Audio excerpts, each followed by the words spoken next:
Selamat pagi Bapak Ibu yang dikasihi Tuhan.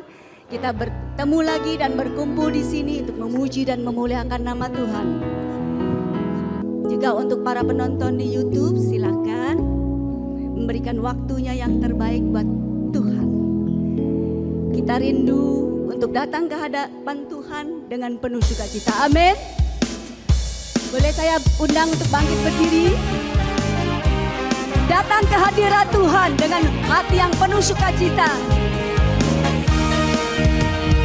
Datang ke hadirat Tuhan dengan hati yang penuh sukacita. Datang ke hadirat Tuhan dengan senyum dan muka yang gembira.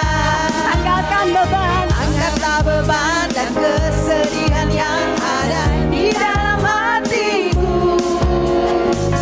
Kenakan jubah pujian, sambut hadirnya Sang Raja. Dan gunung-gunung pun bersorak-sorai memuji Dia. dan pohon-pohon pun bertepuk tangan memuji Dia. puji Tuhan. Sekalian kita di sini berkumpul dan memuji Dia. Yesus Tuhan, Yesus Tuhan Raja, Dialah yang berkuasa di atas pujian. sekali lagi datang ke hadirat Tuhan. Datang ke hadirat Tuhan dengan hati yang penuh sukacita. Datang ke hadirat Mari kita Tuhan dengan senyum dan yang muka yang gembira. Angkatlah beban dan kesedihan yang ada di dalam hatimu. Gerakkan jubah pujian, sambut hadirnya Sang Raja. Gunung-gunung pun bersorak-sorak memuji Dia.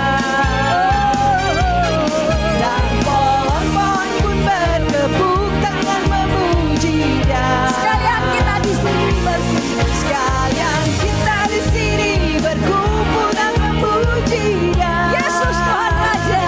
Yesus Tuhan Raja, Dialah yang bertata di atas pujian. Yesus Tuhan Raja. Yesus Tuhan Raja, Dialah yang bertata di atas pujian. Yesus Tuhan Raja. Yesus Tuhan Raja, Dialah yang bertata di atas pujian. Puji Tuhan. Yesus Tuhan Raja bertata atas puji-pujian kita semuanya. Amin. Amin. Amin. Amin. Mari kita siapkan hati kita untuk datang ke hadirat Tuhan di pagi hari yang indah ini. Sungguh kita rindu menghadap Allah yang mengasihi kita, yang memelihara kita, memuji dan memuliakan nama-Nya. Di dalam nama Bapa dan Putra dan Roh Kudus. Amin. Bapa yang ada di dalam surga, kami sungguh bersyukur Engkau memberikan kesempatan demi kesempatan kepada kami untuk menghadap hadirat-Mu. Kami rindu Bapa untuk selalu menyenangkan hati-Mu. Pagi hari ini Bapa,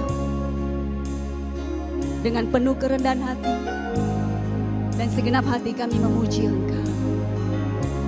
Inilah Bapa, anak-anak-Mu yang Engkau kasihi. Pujian dan sekaligus doa kami. Diriku datang lagi Menghadap Tuhan, dan rendahkan diri. mengucap syukur, Mengucap syukur buat hari yang Kau beri. memuji Tuhan, Memuji Tuhan dengan segenap hati. Aku sembahkan Allah Maha Kudus. Ku tinggikan Allah Maha Tinggi. Ku serahkan tubuh jiwa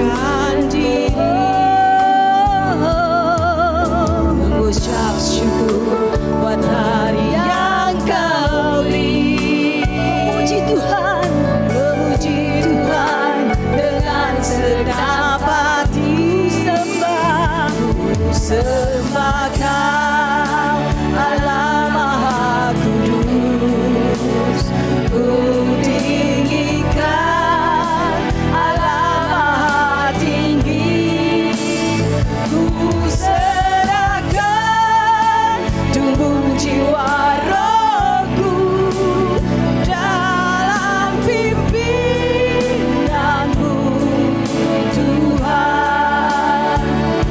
Sembah Kau Allah Maha Kudus, ku tinggikan Allah Maha Tinggi, ku serahkan tubuh jiwa rohku dalam pimpinanmu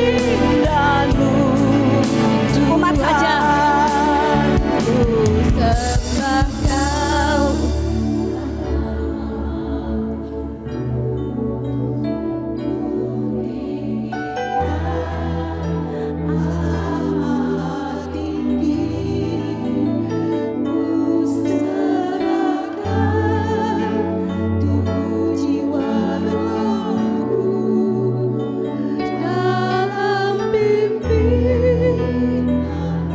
bersama-sama kali lagi.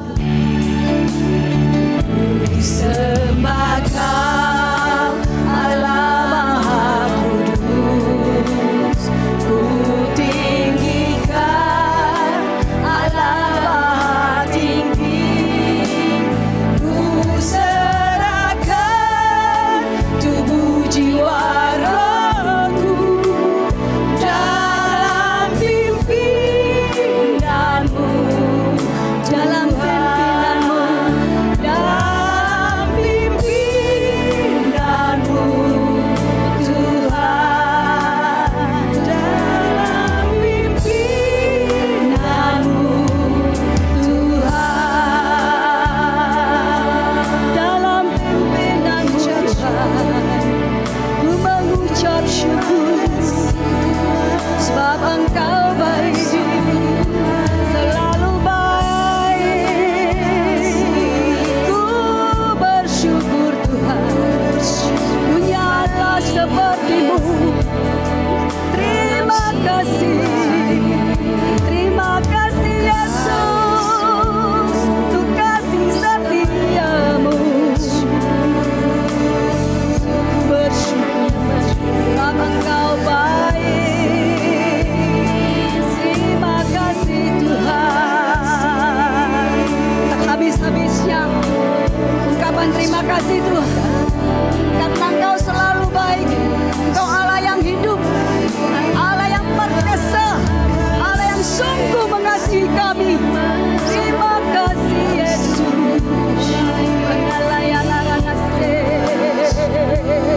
Terima kasih selama-lamanya ku sembah Kau Tuhan.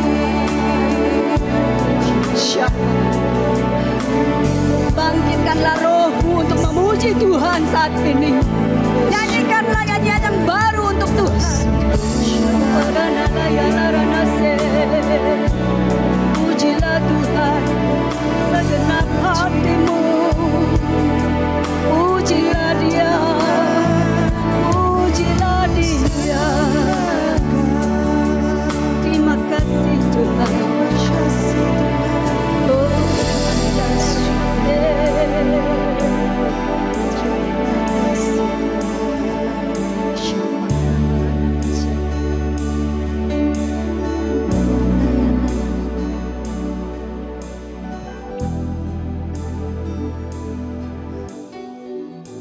terima kasih Tuhan untuk hari ini, hari yang Engkau sediakan buat kami, menimba berkat, menimba semua kebaikan-kebaikan-Mu. Biarlah jiwa kami senantiasa bermegah di dalam Engkau Tuhan, dan hati kami bersuka cita karena Engkau Allah yang senantiasa mengasihi kami tanpa syarat. Terima kasih Tuhan. Terima kasih Tuhan untuk kebaikan dan kemurahan hati-Mu. hingga kami boleh ada sebagaimana kami ada saat ini, karena kasih dan kebaikan-Mu senantiasa Kau berikan bagi kami. Terima kasih Tuhan Yesus. Terima kasih Tuhan Yesus. Tak habis-habisnya ungkapan syukur dan terima kasih kami Tuhan. Karena Engkau terlalu baik buat kami. Anak-Mu yang lemah dan berdosa. Tetapi kami mau selalu bersyukur. Karena Engkau Allah yang senantiasa menopang hidup kami. Ku mau selalu bersyukur, selalu bersyukur. Kau Tuhan yang setia, yang selalu menopang. Ku mau selalu bersyukur, selalu bersyukur. Kau Bapa-Ku yang setia, mau selalu bersyukur, mau selalu bersyukur, selalu bersyukur. Kau Tuhan yang setia, yang selalu menopang. Ku mau selalu bersyukur, selalu bersyukur. Kau Bapa-Ku yang setia, Kau Bapa-Ku yang setia, Kau Bapa-Ku yang setia, Kau Bapa yang setia, Kau Bapa-Ku yang setia. Ungkapkan syukur secara sedembang. Terima kasih Tuhan, Kau sangat baik, teramat baik. Selama-lamanya di sepanjang hidup kami. Tak habis-habisnya kasih setiamu di dalam hidup kami. Terima kasih Tuhan. Engkau yang bertahta atas puji-pujian kami Tuhan. Beracaralah pada pagi hari ini. Segala pujian, syukur, hormat kami kembalikan ke dalam tangan-Mu. Amin. Dalam nama Bapa dan Putra dan Kudus. Silakan duduk Ibu dan Bapak sekalian. Saya undang kepada saudara-saudari yang mengalami kasih Tuhan untuk menyaksikan kebaikan Tuhan. Saya ditunjuk mendadak, tapi kebetulan memang ada yang harus saya saksikan kebaikan Tuhan pada saya. Sorry, oh ya, bulan lalu ya, saya hari Sabtu janjian sama teman saya mau ke gereja sore Sabtu, tapi kita jam 2 udah ketemuan. Terus kata teman saya, kita ke mall aja dulu ya. Kalau kita ke gereja sekarang berapa jam kita harus nunggu. Oke aja, gue bilang gitu. Yaudah kita muter-muter di mall nih ya. Terus lagi muter-muter duduk, temen aku bilang, Bet aku nitip sesuatu dong di tas kamu. Tas aku udah nggak muat nih katanya. Coba ya aku periksa, aku kalau masih ada tempat aku mau. Aku keluarin HP-ku semuanya. Aduh nggak bisa, sempit, gue bilang gitu kan. Aku pakai tas kecil juga sih soalnya, aku bilang gitu. Yaudah itu HP aku lupa masukin, yang lain aku masukin, HP-nya masih di bangku. Terus udah aku kan nggak tahu ya, aku jalan-jalan udah capek. Terus teman aku bilang, aku mau lengkapi ini dong kosmetik. Terus kita coba-coba kosmetik, terus dia didandanin, aku tungguin capek-capek. Tiba-tiba datang ini pegawai, ibu apaan sih dalam hati saya, manggil-manggil urusannya apa kata saya gitu. Saya cuekin aja, ibu ya kenapa kata saya gitu. Ibu kehilangan HP, enggak kata saya. Tadi ibu waktu duduk ngeluarin HP itu barang, tapi HP-nya ibu nggak masukin.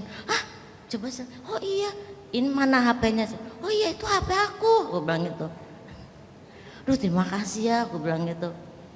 Terus karena aku waktu itu nggak punya uang rupiah, baru cuman punya 50-an cuman 2. Terus aku mau Uber, dia udah jauh ya. Aku bilang aku mau ngasih duit. Tapi aku pikir kalau aku kasih semua, ntar aku kolektor gimana dong. Suka kasih 50.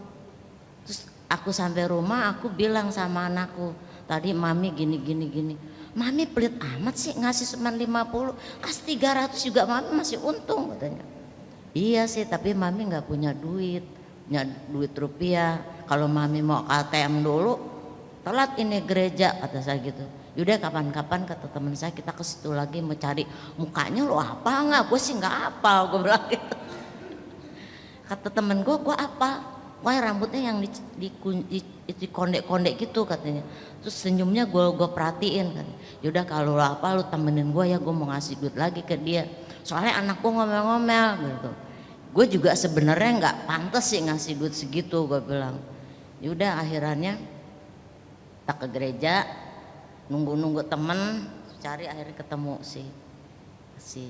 Tapi memang sedikit, tapi saya harus kasih kemuliaan penyertaan Tuhan, beri kesaksian pada orang yang biar semangat. Jangan kita semua minta, tapi saat kita diberi, kita diam, kita umpetin, itu nggak boleh. Kita harus beri kesaksian, kasih Tuhan walaupun sedikit. Terima kasih, amin. Terima kasih Ibu Yuberti, puji Tuhan. Ya, silakan Ibu siapa dulu tadi? Ibu Maria. Ya. Puji Tuhan, nama Tuhan dipermuliakan atas kesaksian kita ya. Selamat siang teman-teman. Ini kejadiannya barusan aja ya, hari Sabtu kemarin. Saya sebetulnya tadinya kan sudah jarang bersaksi. Kemarin tuh Sabtu saya kan habis jualan, pengennya langsung pulang. Terus saya tadinya mau belok sebelah sana, beloknya sebelah sini gitu, yang depan Mario Yosef agak gang itu. Nggak taunya namanya lagi kecelakaan ya atau apa. Jadi saya pas belok situ langsung tiba-tiba ada sepeda motor anak muda kenceng banget gitu ditabrak sepeda saya. Cuman puji Tuhan saya tidak jatuh sedikit pun, hanya sepedanya yang tidak bisa diayun. Terus saya tuntun dan di perjalanan saya ketemu tukang gerobak, saya minta tolong, saya kasih sekian gitu.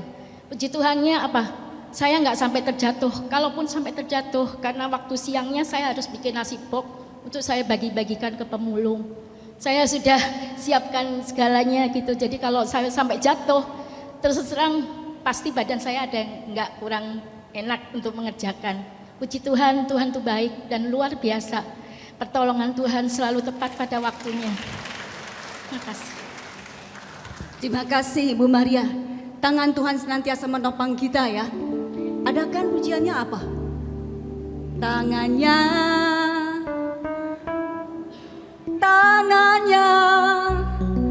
sebab Tuhan menopang tangannya. Ibu Maria ditopang tangannya, makanya dia selamat dan tidak kurang suatu apapun. Amin. Ya, silakan, ada siapa lagi? Tadi Ibu Huling, silakan. Shalom, selamat pagi. Saya mau bersaksi ya tentang Tuhan tuh sungguh baik ya.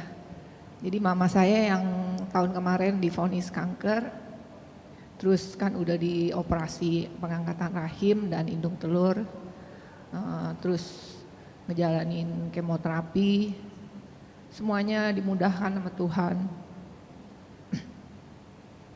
Jadi mama saya nggak ngalamin itu ya, yang mual, muntah, nggak ngalamin itu semuanya. Jadi sampai saya juga dalam hati heran juga ya, kok suster-suster juga setiap kali mama saya kemo heran gitu, kok oma sehat, kan mama saya udah umur 77 tahun ya, oma sehat katanya, hebat jalanin kemo, kok sehat-sehat aja gitu, nggak lemes, nggak, kondisinya tetap sehat-sehat aja deh. Saya juga dalam hati bingung juga. Cuman saya percaya itu kuasa Tuhan yang bekerja.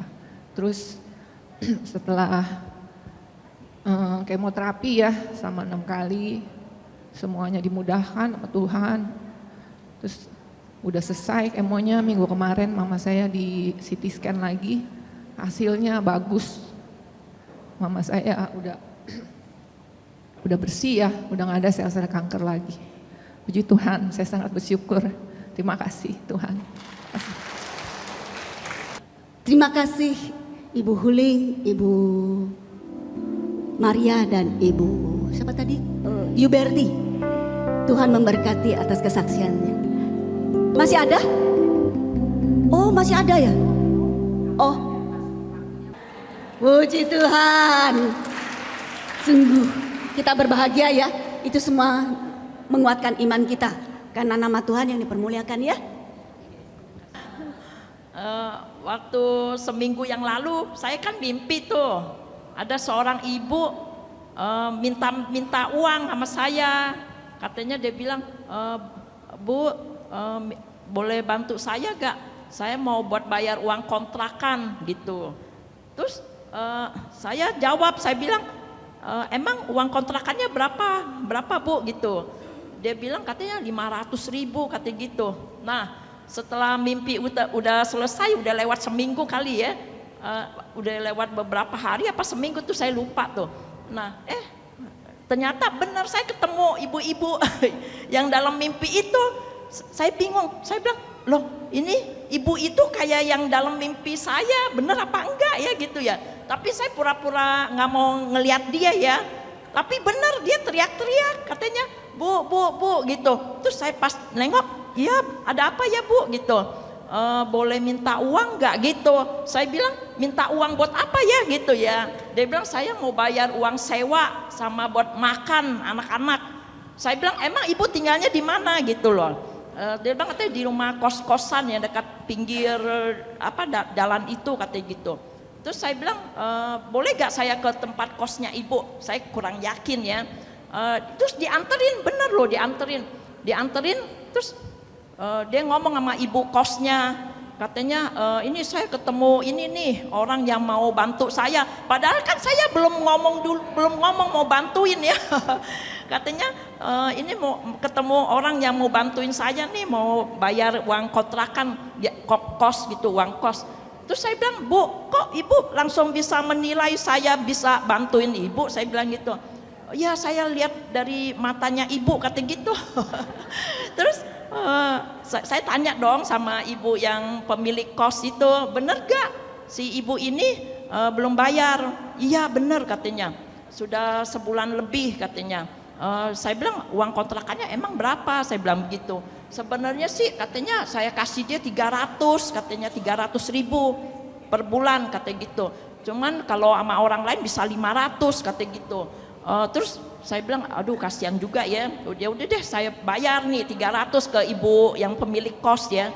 Nah selebihnya 200 saya kasih dia buat biaya makan ya kan. Sesuai dalam mimpi saya, dia ngomong minta 500 ya kan. Saya kasih tuh 500. Nah udah lewat beberapa hari yang lalu, tiba-tiba saya ini lagi ke ATM ya. Ke ATM saya ketemu uang di itu tuh, di laci itu ya.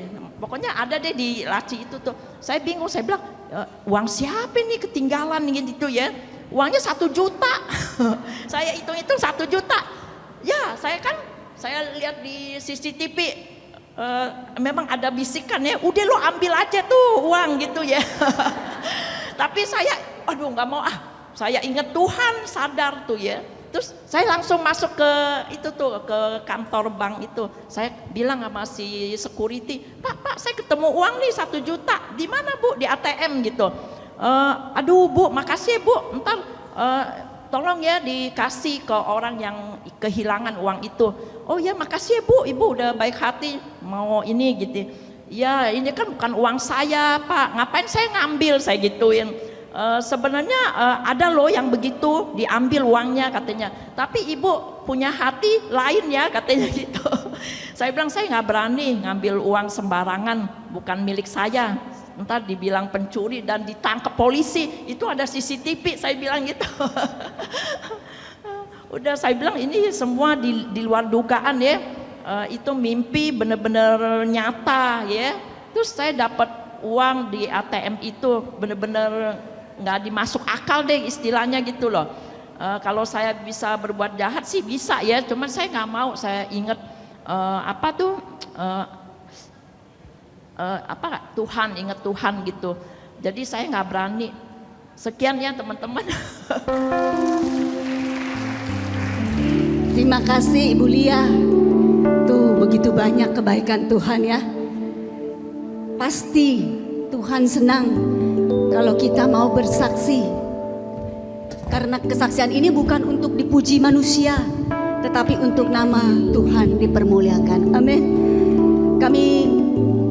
Saya terutama mengajak ibu-ibu untuk berpartisipasi di dalam pujian, di dalam doa, di dalam kesaksian.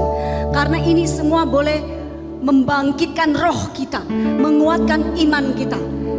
Kalau seandainya kita tidak ikut serta berpartisipasi, persekutuan doa bukan bertemu dengan Tuhan, hanya sekedar tontonan rohani. Bapak Ibu ingin mengalami Tuhan? Kalau kita ingin mengalami Tuhan, mari ambil bagian di dalam bermazmur, di dalam memuji Tuhan, berdoa, semuanya untuk kemuliaan nama Tuhan. Amin. Karena Tuhan begitu baik. Karena apa? Karena Dia sungguh besar. Allah kita sungguh besar. Kita memiliki Allah yang besar. Kita bersyukur untuk itu. Amin. Siap untuk memuji Tuhan? Siap untuk memuji Tuhan? Siap. Ya. Saya undang lagi untuk bangkit berdiri bersama-sama dengan penuh semangat memuji Tuhan. Katakan, Allah kita Allah yang besar. Dengan penuh semangat ya. Ikut serta semuanya.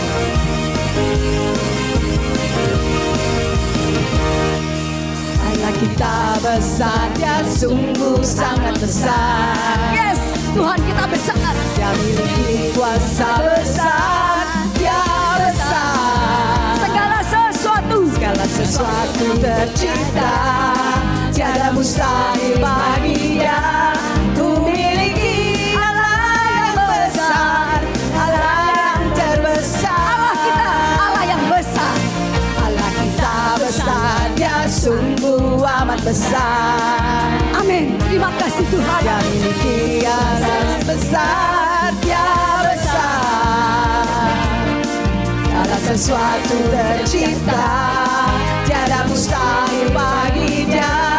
Ku miliki Allah yang besar, Allah yang terbesar. Kita hidup di dalam kasih Tuhan.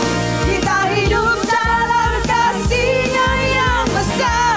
Amin. Terima kasih Tuhan. Kita hidup dalam kuasa-Nya yang besar. Mari kita puji Dia. Marilah kita puji Dia, marilah kita sembah Dia. Oh puji Tuhan, besarkan namanya. Sekali lagi Allah kita besar. Dia besar, Dia sungguh sangat besar. Terima kasih Tuhan. Dia memiliki kuasa besar, Dia besar. Yes, Dia sungguh maha besar. Segala sesuatu tercipta, tiada mustahil bagi Dia. Ku miliki Allah yang besar, Allah yang terbesar. Kita hidup di dalam kasih Tuhan. Kita hidup dalam kasih-Nya yang besar. Terima kasih Tuhan. Kita hidup dalam kuasa-Nya yang besar. Mari kita puji Dia dengan segenap Marilah hati. kita puji Dia, Mari kita sembah Dia. marilah kita sembah Dia. Oh puji Tuhan, besarkan namanya. Oh puji Tuhan, besarkanlah namanya. Oh puji Tuhan, besarkan namanya. Besarkanlah nama Tuhan. Sama-sama. Besarkan nama Tuhan, pujilah Dia. Kemurahan-Nya besar, tiada terkira. Aku tak dapat balas betapa besar kasih-Nya. Oh, besarkanlah namanya. Tuhan yang ajaib. Tuhan yang ajaib, Tuhan yang kuasa, Tuhan yang menolong hidupku. Amin. Tuhan yang ajaib, Tuhan yang kuasa, jiwaku ditebus oleh-Nya. Umat saja, besarkan nama Tuhan di sebelah kanan saya. Dengan semangat katakan, kemurahan-Nya besar. Tiada.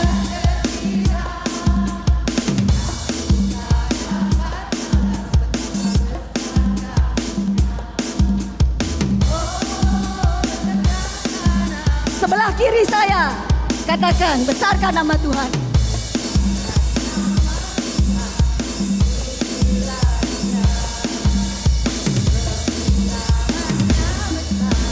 Tiada terkira.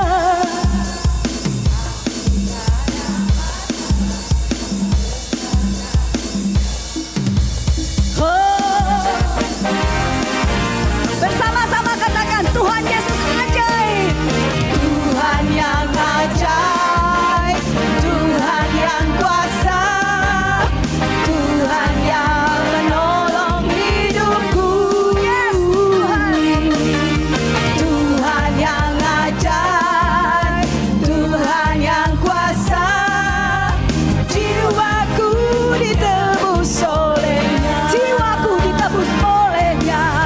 Jiwaku ditebus olehnya.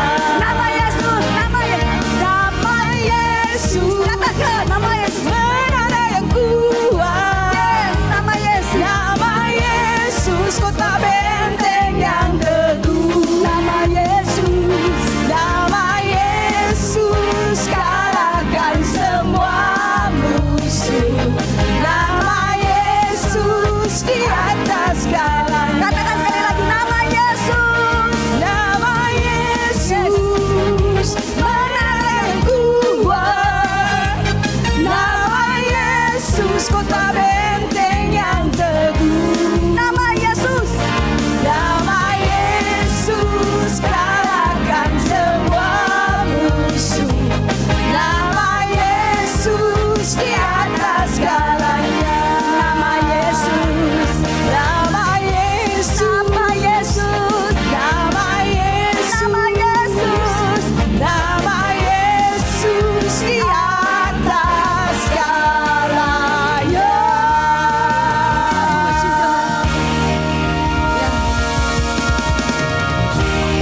Silahkan duduk. Nama Yesus di atas segalanya. Hanya nama Yesus yang menyembuhkan segala penyakitku. Jiwaku ditebus olehnya. Jiwa kami sungguh Engkau tebus Tuhan. Bangkitlah rohku tuh, bangkitlah rohku. Pujilah Tuhan, hai jiwaku. Pujilah namanya yang kudus, hai segenap batinku. Pujilah Tuhan, hai jiwaku. Jangan kau lupakan kebaikan-kebaikan Tuhan. Sebab Dia yang mengampuni salah, dosa dan pelanggaranmu. Dia yang menyembuhkan segala penyakitmu. Dia yang menebus hidupmu dan memahkotai engkau dengan kasih setia dan rahmat. Dan Dia, Yesus, yang memuaskan hasratmu dengan kebaikan-kebaikannya, sehingga hidupmu menjadi baru seperti pada burung rajawa. Saat ini Tuhan, inilah saat yang indah kami boleh bersama. Kami ingin terus bermazmur bagi Engkau Tuhan, menyanyikan nyanyian yang baru bagi nama-Mu yang kudus. Sebab Engkau tak henti-hentinya mengasihi dan memelihara kami. Inilah saatnya kami menyembah Engkau, ingin lebih dekat dengan Engkau Tuhan. Terima kasih Tuhan. Saat ini, saat indah, ku memuji dan menyembah.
sembah Kau saat ini, Saat Engkau saat Tuhan Kau curahkan urapanmu, hadiratmu ku rasakan saat ku sembah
Terima kasih Tuhan untuk saat-saat yang indah yang boleh kami alami dan kami nikmati bersamamu Tuhan pada saat ini.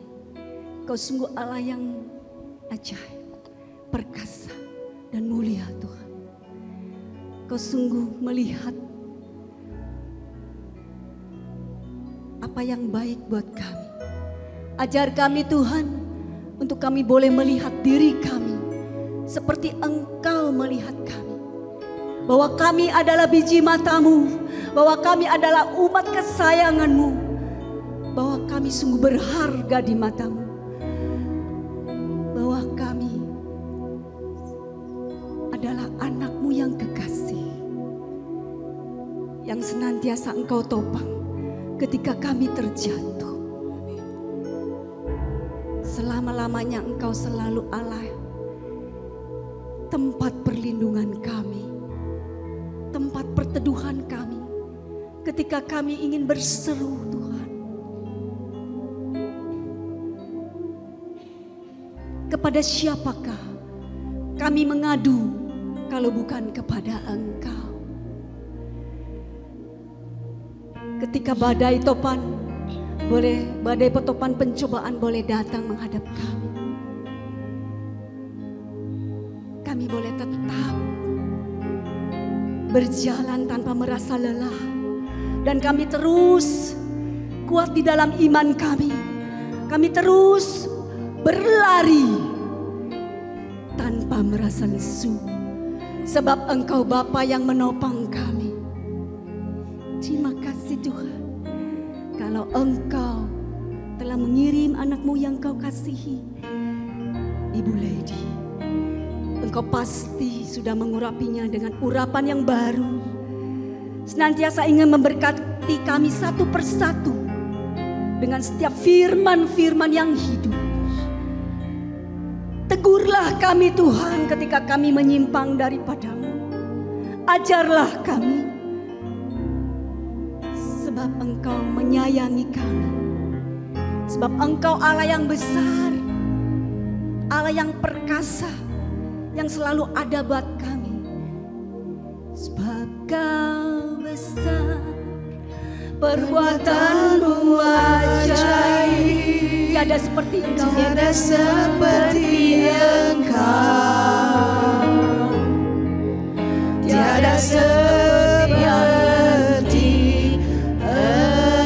sebab Kau besar, Kau besar, perbuatan-Mu ajaib, tiada seperti Engkau, tiada seperti Engkau. Sebab Kau besar, perbuatan-Mu ajaib, tiada seperti Engkau, tiada seperti Engkau. sekali lagi katakan, sebab Kau besar, lebih tinggi lagi. Sebab Kau besar, perbuatan-Mu ajaib, Yes Tuhan, Kau sungguh besar. tiada seperti Engkau, tiada seperti Engkau. Sebab Kau besar, perbuatan-Mu ajaib, tiada seperti Engkau, tiada seperti Engkau,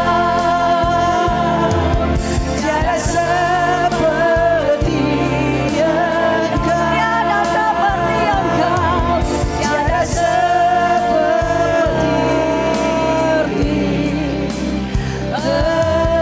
Engkau. berikan sorak-sorai kepada Tuhan, Allah yang sungguh ajaib, Allah yang besar, yang dahsyat, luar biasa, perkasa.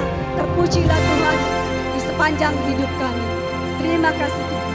Kemuliaan kepada Bapa dan Putra dan Roh Kudus. Pada permulaan sekarang selalu dan sepanjang segala abad.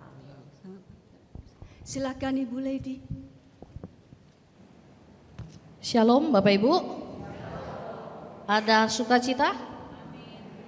Amin, puji Tuhan ya. Kita sungguh bersukacita dan bersyukur pada siang hari ini kita boleh kembali dikumpulkan untuk persekutuan, untuk mengalami kasih Tuhan bersama-sama. Untuk memulai sesi, untuk memulai renungan siang hari ini, saya mau membuka dengan satu ayat di dalam 1 Korintus 13 ayat 11 sampai 13. Mari kita bacakan bersama-sama. Kebaca nggak ya? Kebaca ya. Mari kita bacakan bersama-sama. 3, 2, 1. Tuh kanak-kanak.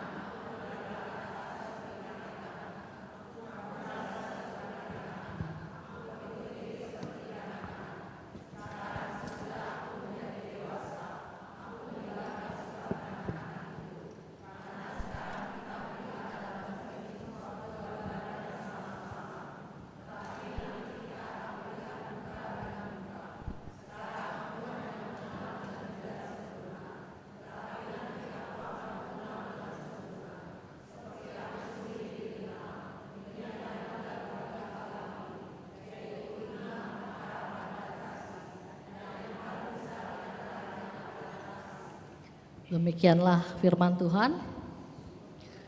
Nah, di dalam ayat ini kita mau melihat di mana Rasul Paulus menyatakan kepada umat di Korintus bahwa perubahan dari masa kanak-kanak menuju dewasa itu juga berlaku untuk kehidupan kerohanian kita. Saya rasa kita nggak ada yang begitu lahir langsung remaja, langsung lansia, nggak ada ya? Ada nggak di sini? Saya rasa pasti 1000% nggak ada. Kita harus menjalani kehidupan dari masa bayi sampai bertumbuh dengan dewasa. Begitu juga perjalanan kehidupan rohani kita. Kehidupan rohani kita dimulai dari bayi rohani, ya. Tetapi Tuhan tidak menginginkan kita untuk terus tinggal di dalam masa tersebut, di mana di dalam masa bayi kita selalu dikasih susu, ya. Dia mau kita mulai bertumbuh dan bertumbuh untuk mencapai kedewasaan penuh di dalam Kristus. Kita lihat proses manusia dari bayi sampai menuju dewasa. Di dalam masing-masing proses ini tentunya kita mengalami hal yang berbeda-beda di dalam kehidupan nyata kita, ya. Bayi kita lihat dari awal bayi lahir itu diberikan susu terlebih dahulu, kemudian pelan-pelan baru dikasih bubur yang lembut sekali, yang perlu disaring, ya kan. Kemudian bertumbuh menjadi makanan yang semakin hari semakin keras. Nggak ada bayi yang begitu lahir langsung dikasih makan stik enak, ya. Pasti mereka mengalami proses. Semakin berjalan waktu dewasa, manusia diproses. Bagaimana menuju anak-anak yang mulai bertumbuh, mereka mulai membedakan baik dan salah. Apa yang boleh dilakukan, tidak boleh dilakukan. Semakin dewasa kembali mereka terus berjalan, belajar untuk bertanggung jawab, belajar untuk bagaimana kehidupan di keluarga tidak lagi berfokus pada diri sendiri, tetapi memberi diri buat orang lain dan berjalan terus siklus itu, ya. Begitu juga dengan kedewasaan rohani. Kedewasaan rohani itu bukan sesuatu yang instan, ya, tetapi merupakan proses yang membutuhkan waktu, komitmen, dan ketaatan. Dengan berjalan waktu melalui segala hal yang kita alami, kita belajar untuk semakin bergantung sama Tuhan, untuk semakin memiliki relasi dengan Tuhan, untuk semakin mengenal Tuhan. Itu yang akan mengarahkan kita kepada kedewasaan rohani. Tetapi perjalanan itu juga harus disertai dengan komitmen kita untuk menjadikan Tuhan pusat kehidupan kita. Tentunya di dalam menjalankan komitmen itu perlu ketaatan. Apabila tidak ada ketaatan, kita akan akhirnya lari ke sana, lari ke sini, mengikuti apa yang menjadi keinginan kita pribadi. Kita lihat, kedewasaan rohani itu tidak dinilai dari usia, ya. Apakah orang dengan usia semakin tua sudah pasti dewasa rohaninya? Belum tentu. Itu yang diharapkan. Berdasarkan usia, orang juga semakin bertumbuh di dalam rohani. Tetapi tidak menjamin dengan usia yang semakin bertambah, kedewasaan rohani pun semakin bertambah. Ya, mungkin saja orang yang masih muda ternyata dia memiliki kedewasaan rohani dibanding orang yang lebih tua. Ya, kemudian jenis kelamin itu juga tidak membedakan. Ya, tidak menjadi dasar bahwa mungkin pria atau wanita lebih dewasa rohaninya dibanding jenis kelamin yang berlawanan. Paras wajah, keadaan fisik kita tidak menentukan itu. Kekayaan ya juga tidak, ya. Nah, hebatnya mengenal Alkitab. Kita memang disarankan dan diwajibkan ya untuk memahami tentang Alkitab, mengenal Alkitab, mengenal firman Tuhan, mengenal Allah melalui Alkitab. Tetapi kalau kita mengenal Alkitab hanya sebatas pengetahuan, maka itu tidak akan membantu pendewasaan rohani kita. Ya, biarpun hafal itu Alkitab dari kitab Kejadian sampai kitab Wahyu, hafal. Tetapi apabila kita tidak memiliki relasi dengan Tuhan, maka kita pun tidak akan bertumbuh. Ataupun kita tidak melaksanakan firman yang ada di dalam Alkitab, hanya membacanya sebatas pengetahuan kita. Begitu banyak orang bilang percaya sama Tuhan, menyerahkan diri pada Tuhan, percaya bahwa Tuhan yang bisa menolong. Tetapi ketika kita kena masalah, yang kita lakukan apa? Apakah kita datang kepada Tuhan atau datang kepada hal-hal yang lain? Nah, di situ kita lihat kedewasaan rohani kita akan terus ditumbuh kembangkan melalui kedekatan kita kepada Tuhan. Kemudian lamanya pelayanan. Begitu banyak orang juga merasa, saya sudah lama di dalam dunia pelayanan, sehingga sudah pasti rohaninya lebih tinggi, lebih dalam lah, lebih dewasa. Ya, begitu banyak saya dengar dari orang-orang, aduh saya nggak bisa, saya baru, dia udah lama pengalamannya, pasti dia lebih hebat. Belum tentu, ya. Jadi kedewasaan rohani pun tidak bisa ditentukan dari lamanya pelayanan. Kalau pelayanan itu hanya dilakukan seolah-olah hanya melakukan secara fisik, ya pertumbuhan rohani kita nggak akan bertumbuh. Beberapa waktu yang lalu ada yang bertemu dengan saya, curhat lah ya. Di dalam paroki dia terjadi perdebatan yang luar biasa di dalam mempersiapkan sebuah acara di gereja, ya. Di mana acara tersebut mereka mengajukan biaya ke gereja, tetapi pihak gereja tidak memberikan, tetapi meminimalkan biaya-biaya yang tidak dibutuhkan. Memang harusnya kan seperti itu, ya. Tetapi apa yang terjadi? Di dalam pembahasan itu ternyata banyak pihak yang mempertahankan, bahkan memperdebatkan sampai adu otot karena apa? Urusan makan. Saya udah pelayanan, kenapa saya nggak dikasih makan? Saya nggak dihargai. Jadi hal-hal seperti itu kita bisa lihat apakah ada kedewasaan rohani. Seharusnya kita bersyukur gereja masih mau memberikan misalnya snack ataupun kesempatan untuk kita bisa mengkaryakan diri di dalam Tuhan. Bukan justru sebaliknya. Nah, hal-hal ini kita lihat ya, lamanya pelayanan tidak menjamin bahwa seseorang mengalami kedewasaan rohani ataupun tingginya jabatan di dalam pelayanan. Ya, mungkin kita memegang sebuah jabatan di dalam pelayanan. Mungkin sebagai ketua seksi, ya, ketua koordinator, atau duduk di dewan paroki, wakil dewan dan sebagainya. Apakah itu menjamin bahwa setiap orang yang memiliki jabatan di dalam struktur gereja pasti memiliki kedewasaan rohani? Belum tentu. Tetapi nggak dipungkiri juga banyak yang memiliki kedewasaan rohani. Tetapi ini tidak bisa menjadikan satu standar bahwa orang yang memiliki jabatan tinggi di dalam pelayanan pasti sudah dewasa rohaninya, ya. Dan masih banyak hal lain yang menjadi poin, tetapi kita mau melihat hal ini yang sering terjadi di dalam kenyataan kehidupan kita.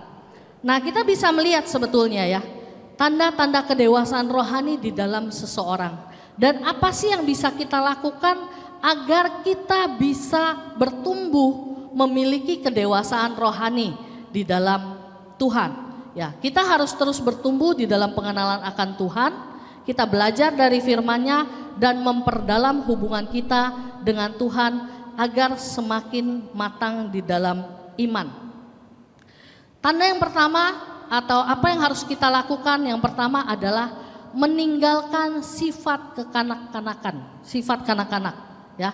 Itu tadi kita baca di dalam 1 Korintus 13 ayat 11. Kekecilan kali ya. Ya, saya baca ya. Ketika aku kanak-kanak, aku berkata-kata seperti kanak-kanak, aku merasa seperti kanak-kanak, aku berpikir seperti kanak-kanak. Sekarang sesudah aku menjadi dewasa, aku meninggalkan sifat kanak-kanak tersebut. Nah, sehingga kita harus belajar membuang sifat kekanak-kanakan kita. Contohnya apa sih sifat kekanak-kanakan? Mudah terombang-ambing oleh ajaran atau keadaan. Ketika kita dewasa di dalam rohani, kita tidak mudah tergoncang oleh permasalahan-permasalahan.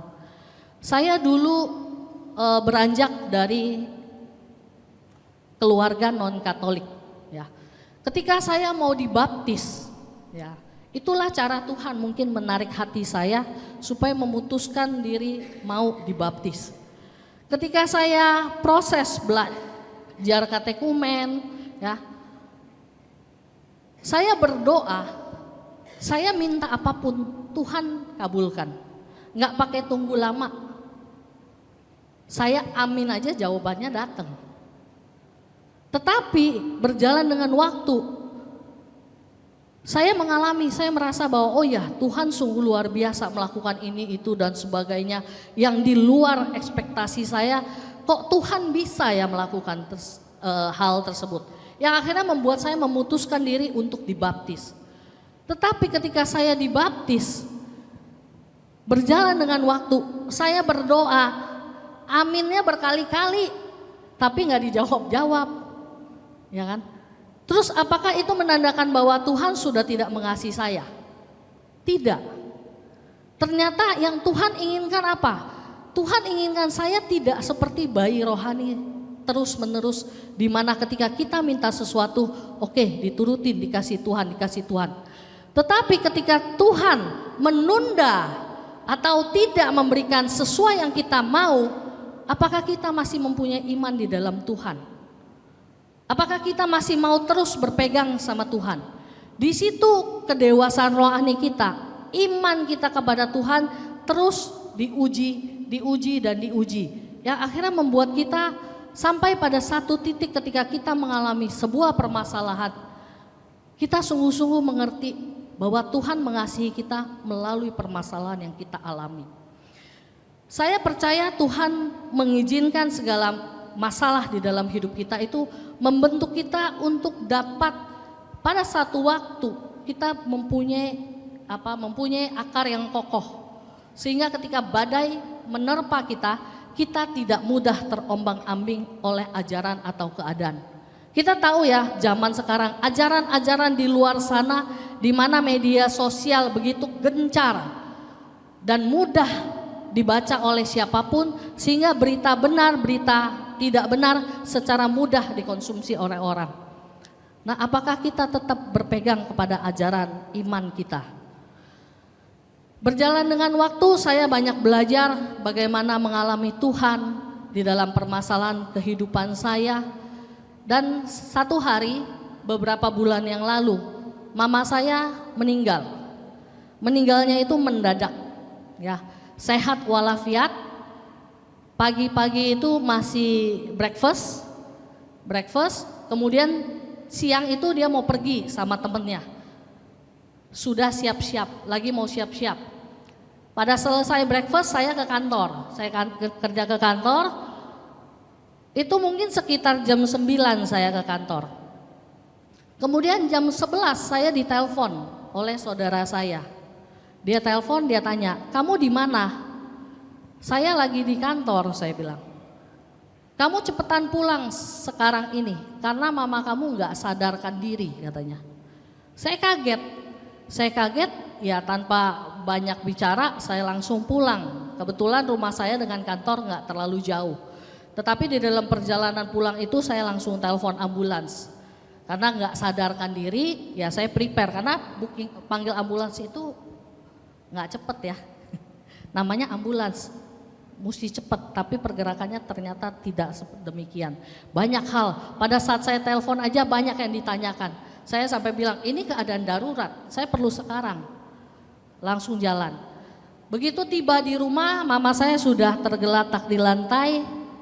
Kemudian saya panggil dan sebagainya, tidak ada feedback kembali. Saya pegang nadinya sudah nggak ada. Tetapi saya takut itu hanya perasaan saya, ya kan? Akhirnya saya panggil satpam kompleks datang untuk ngecek. Satpam itu juga bilang yang sama, sepertinya udah nggak ada. Saya coba berusaha telepon dokter yang di gereja yang biasa membantu, apa yang harus saya lakukan dengan kondisi seperti ini. Ya dia bilang coba bikin dadanya ini diteken-teken supaya oksigennya bisa keluar lagi.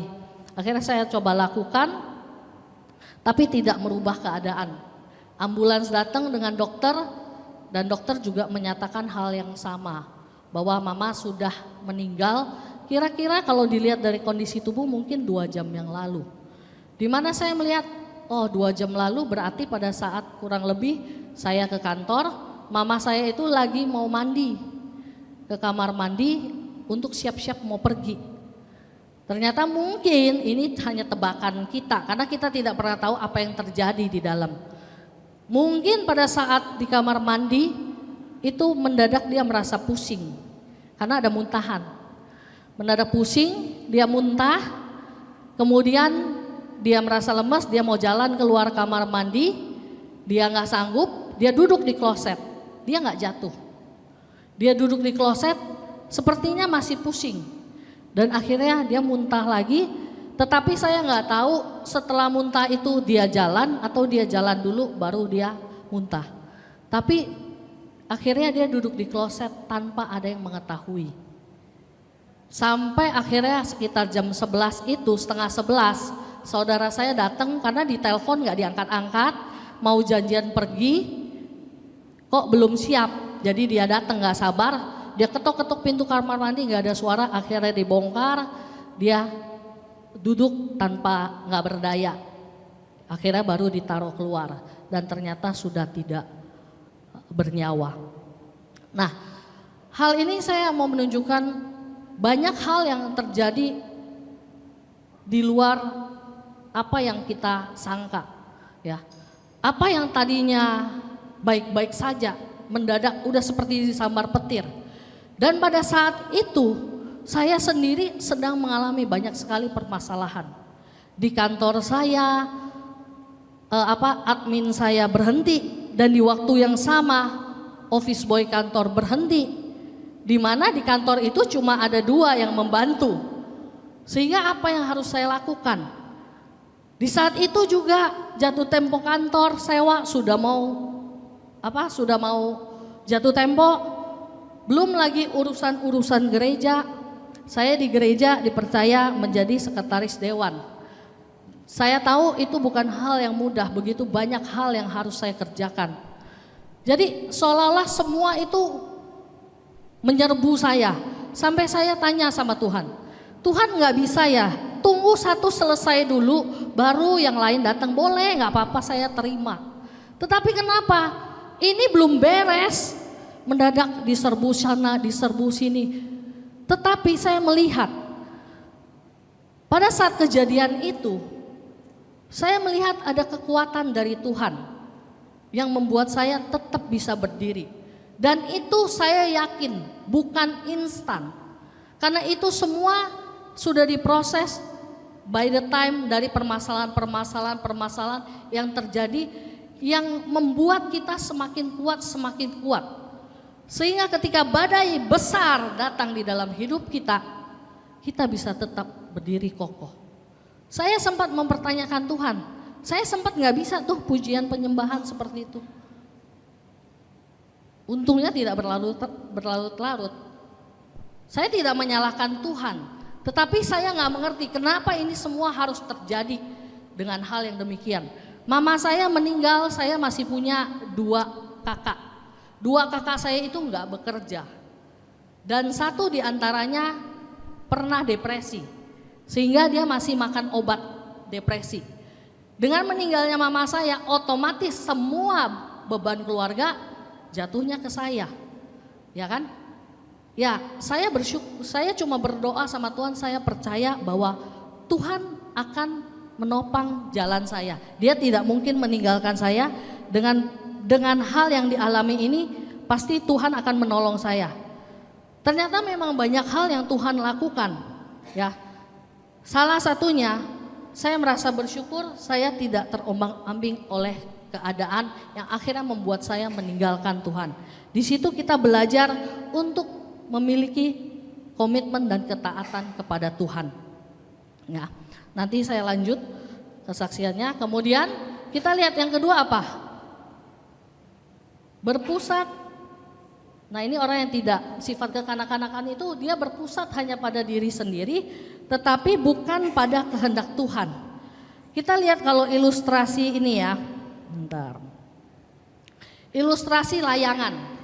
Layangan itu kan selalu kalau kita main layangan ada yang ngontrol, ya kan? Tapi ketika layangan itu tidak mau dikontrol, dia terbang sendiri sesuka-suka dia mau kemana, kira-kira apa yang terjadi? Sudah pasti kan nyasar entah kemana, bisa hancur, bisa rusak dan sebagainya. Ini ketika kita selalu melakukan segala sesuatu mau menurut kehendak kita sendiri, bukan kehendak Tuhan. Kita lihat keadaan dunia sekarang ini, begitu banyak hal-hal yang dirasa ya zaman sudah seperti ini, terus mau bagaimana? Beberapa waktu yang lalu saya pergi dengan keluarga saya liburan ke satu tempat, ya. Pada saat liburan itu, keponakan saya, dia mengajak temennya untuk ikut. Temennya nggak ikut sebenarnya. Dia antar kita ke airport. Begitu kita airport, kita terbang, temennya itu WhatsApp. Saya nyusul ya, kita nyusul ya. Boleh apa enggak ya? Ya boleh ya, namanya orang mau liburan ya terserah aja ya. Tetapi pada saat dia pergi, temennya pergi, keponakan saya ini enggak lagi berkumpul sama keluarga. Akhirnya dia pergi sama teman-temannya sendiri. Ketika kita tegur, dia merasa tidak ada yang salah dengan hal itu. Kita bilang, kamu di saat pergi sama keluarga, kita berkumpul untuk family time, quality time, mari berikan waktu yang terbaik sama sama keluarga. Teman kamu ada masanya. Kamu di Jakarta bisa main sama teman, ngumpulin keluarga kan nggak mudah. Tetapi kenapa pada saat kita berkumpul, kamu justru malah pergi sama teman-teman kamu, di mana akhirnya dia tidak bisa memiliki quality time bersama keluarga. Tetapi untuk anak muda, hal itu dianggap biasa. Jadi kita lihat berjalan dengan zaman, banyak hal-hal yang seolah-olah ya udah biasa aja. Kita lihat seks bebas, ya, di antara anak-anak dari sekolah sudah masuk. Kami pernah melayani di satu undangan paroki untuk melayani penyembuhan luka batin, di mana yang hadir itu anak-anak SMA, kuliah, kerja, ya. Setiap orang itu kita ada tim untuk mengkonselingi mereka. Hampir 70% di antara semua anak itu pernah melakukan seks bebas. dunia sekarang. Tidak hanya seks bebas, melakukan pencobaan bunuh diri. Banyak hal yang terjadi. Ya. Sehingga kalau kita terus mempertahankan diri kita atas maunya kita, hidup kita akan hancur. Kemudian tidak sabar dan sulit untuk mempercayai Tuhan sepenuhnya. Ya. Ini seolah-olah seperti misalnya petani yang udah menabur benih, tapi dia nggak sabar nunggu panenan, sudah dicabut, nggak sabaran. Ya akhirnya apa? Nggak mendapat hasil juga kan? Tidak jarang di dalam proses perjalanan hidup kita, nggak semuanya ini langsung instan. Perlu kesabaran. Tetapi justru di dalam proses kesabaran itu, kita terus dibentuk oleh Tuhan untuk terus bergantung harap sama Tuhan. Pada kejadian mama saya meninggal, tentunya banyak hal yang harus saya kerjakan, ya kan? Adik-adik mama saya itu semua sudah khawatirnya luar biasa. Khawatirnya kenapa? Karena ada satu koko saya yang memang depresi. Jadi bagaimana ini? Selama ini obatnya ini bukan saya yang ngatur, mama saya yang ngatur, dan nggak ada yang tahu. Mama saya nggak pernah ngomong, ini Koko mesti minum obat ini ya, ke dokter ini ya, nggak pernah ngomong. Jadi saya juga bingung apa yang harus saya lakukan. Saya berdoa sama Tuhan, saya hanya punya Tuhan yang bisa nolong saya.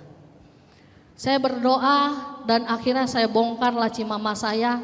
Mama saya sudah menyiapkan obat itu udah ditanggal-tanggalin. Jadi udah disiapkan ternyata. Udah ditanggal-tanggalin, saya tinggal lihat, oh ini obat apa. Dan puji Tuhannya setiap obatnya masih ada. Mama saya itu dia kantongin, udah dibuka-buka semua. Dimasukin ke satu kantongan, tanggal 1, tanggal 2, tanggal 3. Nah saya bersyukur di dalam obat-obat yang dimasuk ke kantongan itu kan gak ada namanya kan.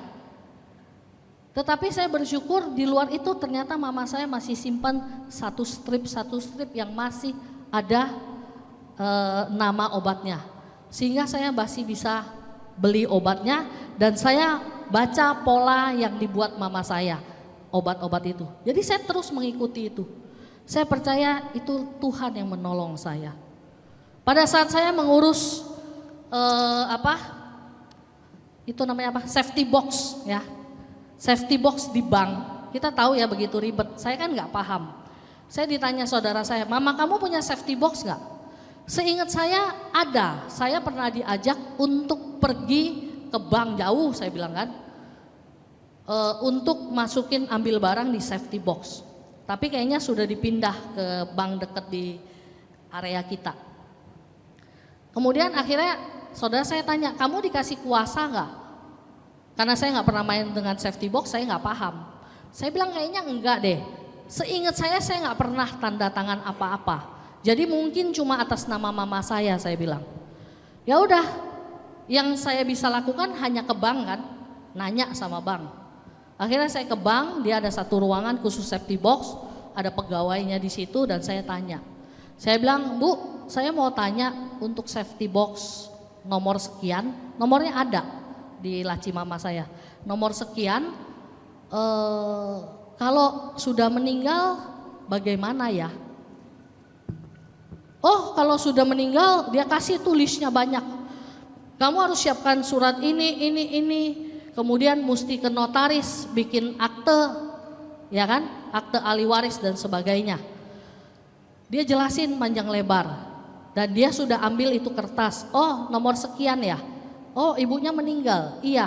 Nah kamu mesti ke notaris, diajarin saya tuh. Mesti ke notaris, mesti ke sini untuk bikin surat-surat itu, nanti baru diproses, baru kamu bisa buka safety box itu. Kemudian saya tanya, saya bilang itu dikasih kuasa nggak ya? Saya bilang gitu. Terus dia kasih saya lihat, oh ini ada, kuasanya ternyata ke saya, tapi saya lupa. Tapi kan dia udah keburu tahu, mama saya sudah meninggal, saya nggak bisa berkelit dong. Oh, akhirnya saya bilang oke, kalau gitu saya pulang, saya siapkan data dokumen-dokumen yang dibutuhkan, saya bilang. Kemudian ya sudah proses, saya pulang, saya cek-cek notaris dan sebagainya untuk bikin akte dan sebagainya, membutuhkan biaya yang tidak kecil ternyata. Dan akhirnya saya berdoa sama Tuhan, Tuhan ini gimana ya? Biayanya cukup lumayan besar buat saya bilang kan. Tetapi saya mau nggak mau harus buka. Saya nggak tahu, memang setahu saya di dalam safety box nggak ada apa-apa. Paling surat-surat asli, misalnya kayak surat akte lahir, akte rumah dan sebagainya. Tetapi kan itu pasti dibutuhkan satu waktu. Dan saya harus buka itu. Bagaimana caranya? Berjalan beberapa hari karena saya ngecek sana, ngecek sini, sibuk ini, sibuk itu. Kira-kira mungkin 4-5 hari kemudian. Itu Tuhan mendorong saya, kamu datang, kamu coba buka sendiri. Karena kan kuncinya ada, nomornya ada. Kamu datang, kamu buka sendiri. Terus saya berdebat sama Tuhan. Gimana saya datang ya? Itu petugas tidak pernah ganti orang. Gak mungkin dia gak mengenali saya. Saya berbicara demikian lama dengan dia dan yang tugas dia. Yang keluar masuk safety box saya gak tahu, mungkin gak sebanyak nasabah bank kan. Gak bisa. Tapi dorongan Tuhan itu begitu kuat, datang saja. Dan akhirnya saya datang. Saya datang bawa kunci, bawa kertas nomor itu saya datang dengan pura-pura nggak tahu apa-apa. Datang saya bilang, Ibu saya mau buka safety box ya, saya bilang gitu. Oh ya Bu, safety boxnya nomor berapa? Pada saat dia ngomong gitu saya bersyukur, waduh dia nggak kenalin saya. Puji Tuhan, saya dalam hati berdoa terus, Tuhan tolong saya, Tuhan tolong saya. Kemudian dia cari di lembaran itu buat cari safety box saya kan. Dia cari. Kok nggak ada ya Bu ya? Terus saya diam, saya nggak ngomong apa-apa, saya diam, saya berdoa terus. Dia cari, Bu kok nggak ada ya? Terus dia samperin saya, udah deh Bu, nih saya kasih selembar form, Ibu tanda tangan aja. Nanti saya akan cari data Ibu, nanti saya tinggal pindahin. Oh oke. Saya buru-buru masuk, saya buka cepet-cepet. Saya berdoa, semoga dia belum ketemu. Saya tahu data itu sudah dipindahkan sama dia waktu itu, diasingkan kan karena ada kejadian. Saya berdoa sama Tuhan. Akhirnya saya buru-buru ambil keluar. Sudah Bu katanya, udah Bu udah selesai, terima kasih ya. Saya keluar buru-buru. Dan akhirnya saya keluar dari tempat safety box dengan selamat. Tapi begitu keluar safety box, saya masuk mobil, telepon bunyi. Telepon bunyi dari orang bank. Saya nggak mau angkat, dia telepon ke rumah kakak saya telepon. Itu orang bank telepon tuh loh, ditelepon. Kakak saya kan orang yang jarang keluar macem-macem lah. Jadi begitu dengar ada bank aja datang dia tuh udah takut gitu loh. Buruan telepon. Iya. Ya sudah akhirnya saya telepon. Ibunya bilang, Ibu kan yang mamanya meninggal kan? Gitu. Iya saya bilang. Terus dia bilang, kenapa tadi Ibu masuk? Dia bilang gitu. Iya saya mau ngambil safety box saya bilang. Kan gak boleh dia bilang. Saya kan sudah bilang harus bikin akte bla bla. Dia ngoceh terus. Terus saya bilang, ya Bu saya paham saya bilang kan. Tapi bikin akte itu kan harganya gak murah. Kalau saya sebagai ahli waris gak punya dana itu, terus saya mesti apa saya bilang. Kalau Ibu saat ini manggil saya beserta seluruh saudara saya datang ke bank, kita tanda tangan sama-sama, surat pernyataan ahli waris tidak akan menuntut apa-apa terhadap safety box ini, saya siap saya bilang. Terus dia bilang gak bisa. Perjanjian awal buka safety box itu seperti itu. Ya itu kan perjanjiannya sama mama saya bukan sama saya bilang. Saya ahli waris saya gak tahu apa-apa. Dan saya berat untuk mengeluarkan biaya sekian saya bilang. Dia ngoceh. Jadi gimana? Ya mau gimana saya bilang. Ya kan barang-barang udah tangan saya udah aman. Ya mau gimana saya bilang. Terus akhirnya dia bilang, ya udah deh saya ngomong dulu sama pimpinan saya. Oke Bu silakan. Intinya kalau Ibu perlu saya datang untuk tanda tangan surat pernyataan kita tidak akan menuntut, saya akan datang, saya bilang gitu kan. Oke. Sampai detik ini saya nggak di call balik. Puji Tuhan, Tuhan menyelamatkan saya, ya. Jadi di dalam perjalanan ini ternyata begitu banyak kejadian mama saya meninggal ya, begitu banyak urusan-urusan yang harus saya lakukan, dan di situ saya melihat penyertaan Tuhan yang tidak main-main, luar biasa. Nggak perlu khawatir. Kita selalu mikir, aduh Tuhan saya butuh duit buat menyelesaikan masalah saya. Salah ternyata. Yang harus kita datang adalah Tuhan saya butuh Engkau. Maka Tuhan yang akan turun tangan memberikan pertolongan kepada kita. Belum tentu duit itu menjadi satu solusi. Seperti tadi saya akhirnya nggak usah keluarin uang kan. Dan solusi itu saya peroleh ya. Sehingga kita harus terus bertumbuh di dalam pengenalan akan Tuhan. Sehingga kita tahu ketika kita mengalami permasalahan, Tuhan ini tidak tinggal diam loh. Tuhan itu terus menolong kita. Dia memberikan arahan kepada kita supaya kita semakin dekat kepada Dia. Yang kedua, ya, fokus ke depan, jangan pernah menoleh ke belakang. Di dalam Lukas 9 ayatnya yang ke-62, saya bacakan ya karena kecil. Tetapi Yesus berkata, setiap orang yang siap untuk membajak tetapi menoleh ke belakang tidak layak untuk kerajaan Allah. Nah, Yesus berkata bahwa siapapun yang ingin mengikuti Dia itu jangan menoleh ke belakang. Artinya kita harus berpegang teguh terhadap komitmen kita kepada Tuhan atas iman kita. Yang pertama itu apa? Tidak lagi hidup di dalam masa lalu dan penyesalan, tetapi melangkah dengan iman. Saya ibaratkan ya, kalau kita bawa mobil, ngendarain mobil, kita harusnya ngelihatnya kemana? Ke depan. Kalau kira-kira kita lihat spion terus, yang terjadi apa? Nabrak. Ya. Jadi kita diminta jangan terus melihat kepada masa lalu, apalagi tinggal di dalam penyesalan akan masa lalu. Tetapi buang itu semua, kita melangkah dengan iman ke depan bersama dengan Tuhan. Sehingga kita juga jangan mudah tergoda untuk kembali kepada kehidupan lama sebelum mengenal Kristus. Terus maju di dalam pelayanan dan panggilan Tuhan tanpa ragu-ragu, ya. Kita jangan mudah tergoda untuk kembali kepada kehidupan lama. Seperti yang dikatakan Amsal 26 ayat 11 ya. Seperti anjing kembali kepada muntahannya, demikianlah orang bebal yang mengulangi kebodohannya. Kita ini semua sudah diselamatkan oleh Tuhan atas dosa-dosa yang kita lakukan.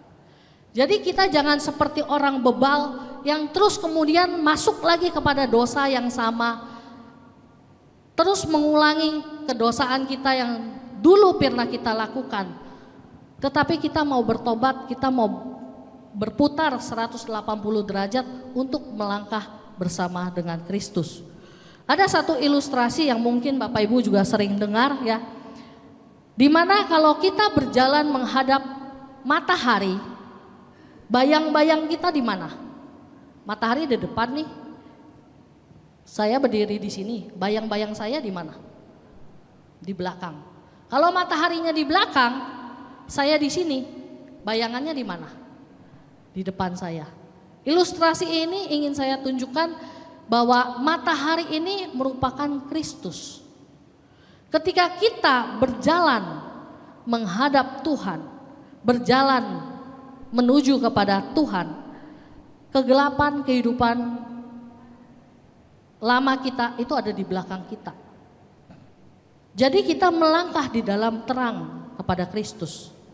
Tapi kalau kita membelakangi Kristus, bayang-bayang kita di depan, maka kita akan terus melangkah di dalam kegelapan kehidupan kita. Kita terus membayangi, oh dulu saya begini, saya pernah begini, diulang-ulang terus ya. Kita nggak mau melihat solusi ke depannya seperti apa. Jadi jangan terus jangan fokus ke belakang, tetapi fokuslah ke depan.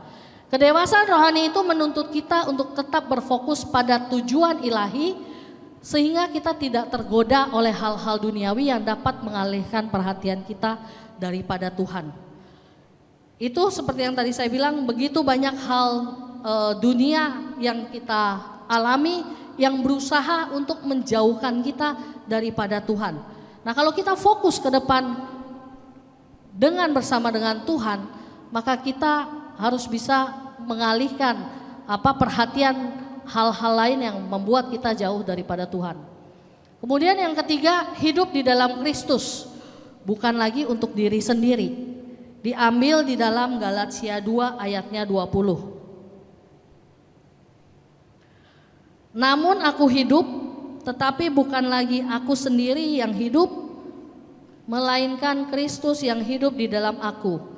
Dan hidupku yang kuhidupi sekarang di dalam daging adalah hidup oleh iman di dalam Anak Allah yang telah mengasihi aku dan menyerahkan dirinya untuk aku. Ya. Jadi kita harus belajar untuk hidup di dalam Kristus. Hidup di dalam Kristus itu menjadi kehendak Tuhan. Tuhan itu menjadi prioritas utama dalam hidup kita. Mungkin pada saat kita mengikuti seminar hidup baru di dalam roh, ya. Tema yang keempat, ya.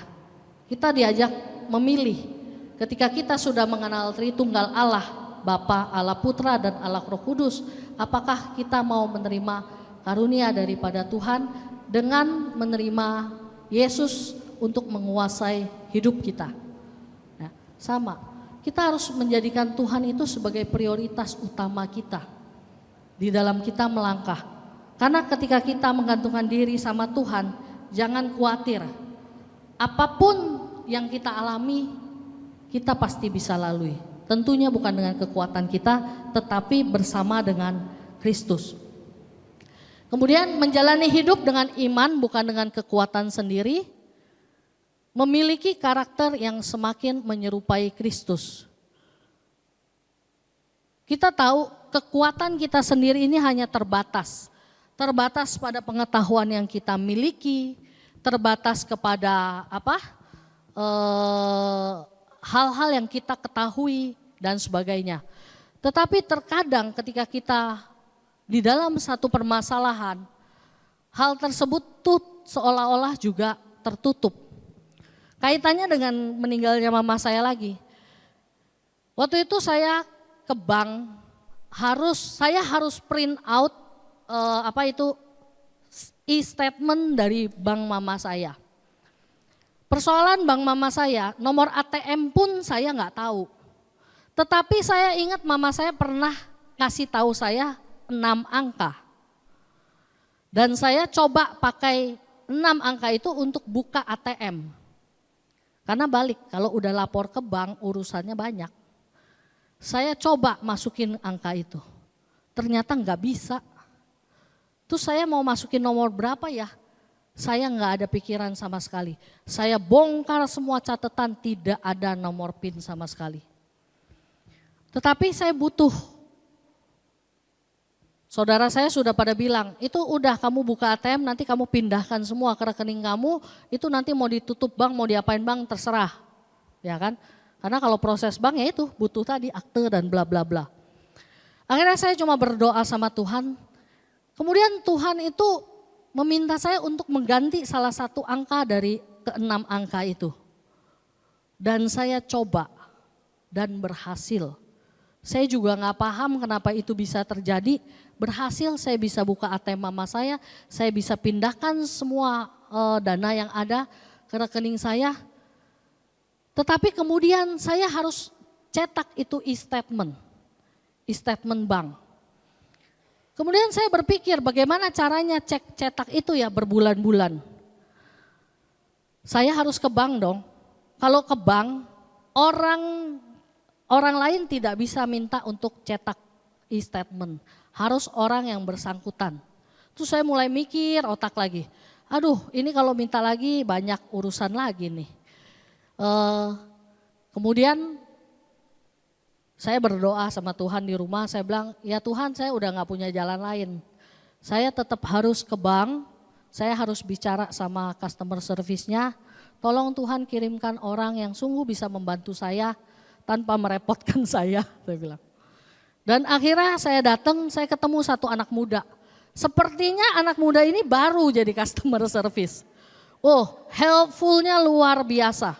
Dia datang, iya kakak apa yang bisa dibantu? Oh saya mau tanya, saya mau cetak e-statement bisa? Nggak bisa, oh bisa dia bilang gitu kan.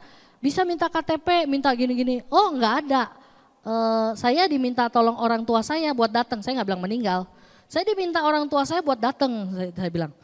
Oh ibu buka aja, apa itu namanya, mobile banking. Ya kan urus mobile banking mesti orangnya yang urus kan, saya bilang. Oh nggak perlu. Saya bisa bantu, yang penting ibu punya ATM-nya, dia bilang gitu. Oh gitu, ya udah coba deh bantuin. Dia antar saya ke ATM, dia masukin itu ATM, dia bantu saya bikin itu mobile banking. Akhirnya singkat cerita jadilah itu mobile banking. Dan saya di rumah, saya tinggal buka, saya print mau sampai 10 tahun juga bisa. Ya kan? Tapi kalau saya mengandalkan pikiran saya sendiri, saya udah terus menghambat Tuhan. Nggak mungkin Tuhan, nggak bisa, ini nggak bisa, itu nggak bisa, ini nggak bisa. Untungnya saya masih belajar untuk taat dengan apa yang Tuhan dorong kita untuk lakukan. Kalau enggak, ya sudah, saya nggak dapat pertolongan Tuhan. Bolak-balik dipersulit sama urusan bank kan. Ya. Jadi hiduplah di dalam Kristus, maka kita akan melihat Tuhan akan menolong apapun masalah kita, sakit penyakit, ya, masalah keuangan, masalah rumah tangga, apapun masalahnya, jangan pernah khawatir. Ketika kita hidup di dalam Tuhan, kita maka akan melihat bagaimana Tuhan berkarya secara luar biasa di dalam hidup kita. Dan ini yang akan membentuk kita untuk terus memiliki kedewasaan rohani. Sehingga kedewasaan rohani kita perhatikan tadi, kita perlu meninggalkan sifat kekanak-kanakan. Berjalan menuju kepada kedewasaan, tetap fokus ke depan dan hidup sepenuhnya di dalam Kristus sehingga kita dapat bertumbuh menjadi orang percaya yang dewasa dan berbuah bagi kemuliaan nama Tuhan.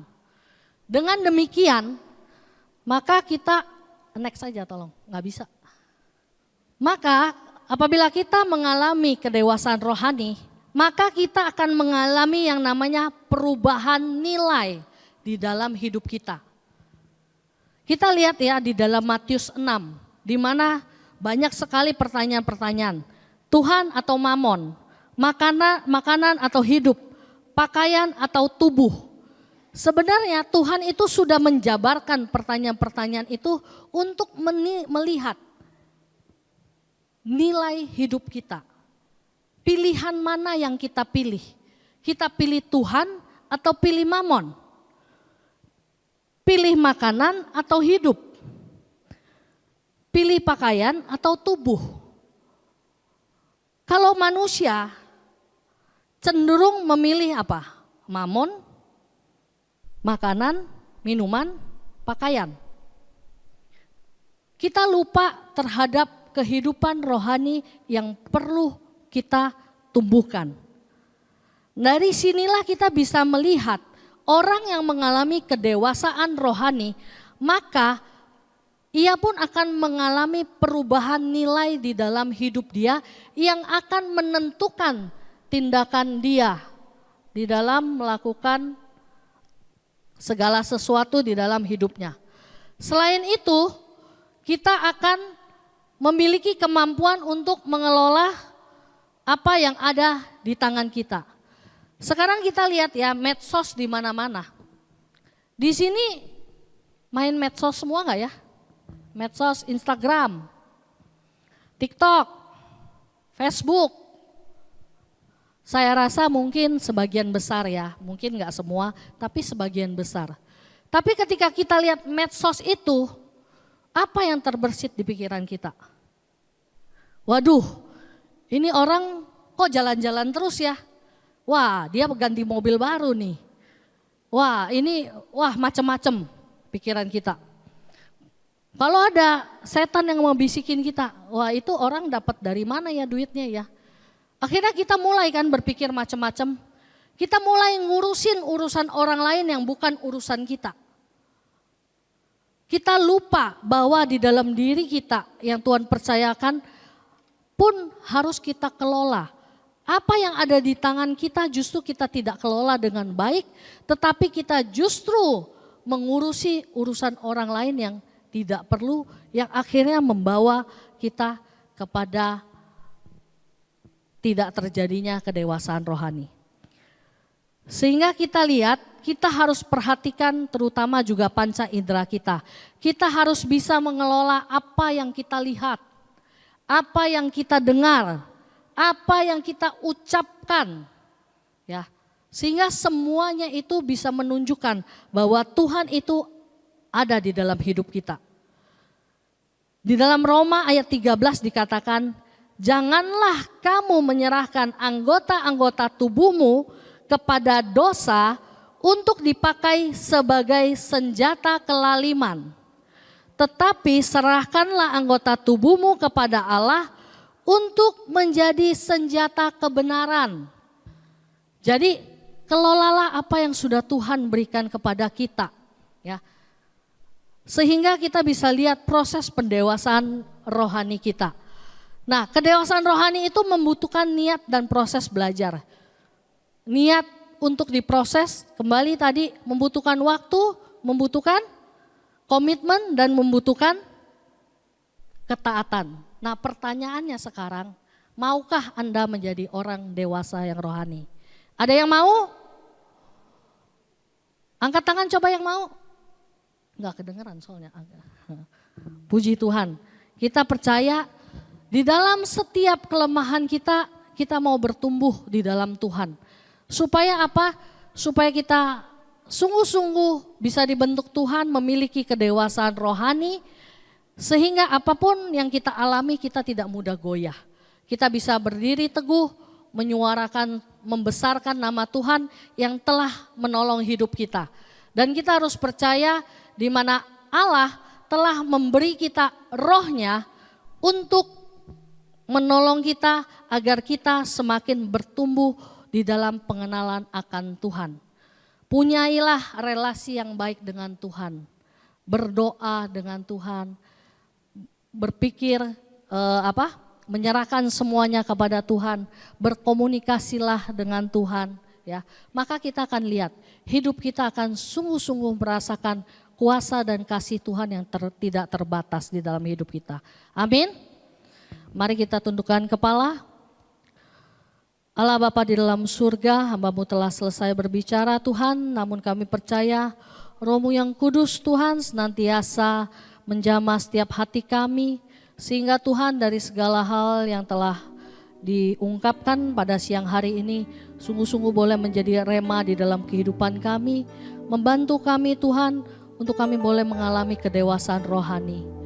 Kami tahu Tuhan kami memiliki berbagai kelemahan, tetapi kami tahu kami punya Allah yang jauh lebih besar, yang sanggup menolong setiap dari kami, untuk kami boleh mengalami Engkau lebih dan lebih lagi di dalam hidup kami, sehingga Tuhan hidup kami sungguh-sungguh menunjukkan Engkau ada di dalam hidup kami. Terima kasih Tuhan buat segala penyertaan Engkau yang tiada henti, anugerah-Mu di dalam hidup kami, di mana Engkau selalu menunjukkan Tuhan betapa Engkau mengasihi kami. Ajar kami Tuhan untuk belajar melihat ketika semuanya masih di dalam masa-masa pergumulan kami. Ajar kami melihat Tuhan bahwa semua itu menunjukkan bahwa Engkau mengasihi kami dan Engkau mau kami mempunyai iman yang lebih lagi kepada Engkau dengan memiliki kedekatan relasi yang sungguh baik di dalam Engkau Tuhan. Dan pada saat ini juga Tuhan tersedia setiap seruan doa kami, mari kita mau ulurkan tangan kita kepada setiap doa-doa yang sudah kita nyatakan. Ya Tuhan, kami tahu Tuhan telinga-Mu tidak kurang panjang Tuhan untuk mendengarkan setiap seru doa kami. Dan tangan-Mu tidak kurang panjang Tuhan untuk menolong setiap dari kami. Engkau lihat Tuhan, seruan setiap hati kami, apapun permasalahan yang sedang dihadapi oleh anak-anak-Mu saat ini Tuhan. Kiranya kami percaya Tuhan, tidak ada yang mustahil bagi-Mu Tuhan. Yang sakit Tuhan Engkau sembuhkan Tuhan. Yang memiliki permasalahan hutang Engkau bukakan jalan Tuhan. Yang mengalami perpecahan di dalam keluarganya Tuhan Engkau satukan kembali. Biar kasih-Mu Tuhan boleh mengikat mereka kembali di dalam tali kasih-Mu Tuhan. Yang tidak memiliki pekerjaan Tuhan, Engkau berikan pekerjaan yang baik Tuhan. Yang mengalami kesepian Tuhan, Engkau hiburkan Tuhan. Yang memiliki kecewaan Tuhan, Engkau angkat setiap kekecewaan itu Tuhan. Dan biar mereka sungguh boleh terus bersuka cita di dalam Engkau Tuhan. Yang mempunyai permasalahan apapun Tuhan yang mereka ungkapkan melalui tulisan-tulisan ini ataupun di dalam hati mereka Tuhan, kami percaya Tuhan Engkau akan menjawab setiap doa itu tepat pada waktunya dan dengan cara-Mu Tuhan. Ajar kami Tuhan untuk boleh memahami jalan-Mu sehingga Tuhan kami semua boleh keluar menjadi pemenang-pemenang. Terima kasih Tuhan, semua doa ini kami haturkan melalui perantaran kami Yesus Kristus, Sang Juru Selamat kami sekarang dan selama-lamanya. Kemuliaan kepada Bapa dan Putra dan Roh Kudus, seperti pada permulaan, sekarang, selalu dan sepanjang segala abad. Amin. Atas nama Bapa dan Putra dan Roh Kudus. Amin. Terima kasih, Tuhan Yesus memberkati. Terima kasih Ibu Lady. Ada sukacita pada pagi hari ini? Ada? Sudah ngantuk ya? Atau lapar? Ya, kita sungguh bersyukur kalau pada siang hari ini kita boleh mendapatkan berkat begitu banyak melalui anaknya yang kekasih yaitu Ibu Lady. Tibalah saatnya kita membagikan sebagian dari berkat yang Tuhan titipkan kepada kita sehingga boleh menjadi kemuliaan nama Tuhan sebagai bentuk dari pembalasan kasih kita kepada Tuhan. Ku rindu membalas kasih-Mu, ku rindu membalas cinta-Mu, ku rindu berikan yang terbaik bagi-Mu Yesus. Kini ku beri persembahan dari berkat yang Kau berikan, kiranya berkenan kepadamu Yesus Tuhanku. Sekali lagi katakan ku rindu. Ku rindu membalas kasih-Mu, ku rindu membalas cinta-Mu, ku rindu berikan yang terbaik bagi-Mu Yesus. Kini ku beri persembahan, kini ku beri persembahan dari berkat yang Kau berikan, kiranya berkenan kepadamu Yesus Tuhanku. Yesus, Yesus Tuhanku, Yesus, Yesus Tuhanku. Terima kasih untuk persembahan yang diberikan. Biarlah semuanya itu boleh menjadi berkat bagi yang membutuhkannya, terutama untuk persekutuan doa PD pagi ya. Silakan kepada pengurus yang akan memberikan beberapa pengumuman. Shalom, selamat siang Bapak Ibu Saudara-saudari yang terkasih di dalam Tuhan. Terima kasih kami ucapkan atas kehadiran Bapak Ibu dan Saudara-saudari dalam persekutuan doa PDKK Yakobus pada pagi hari ini.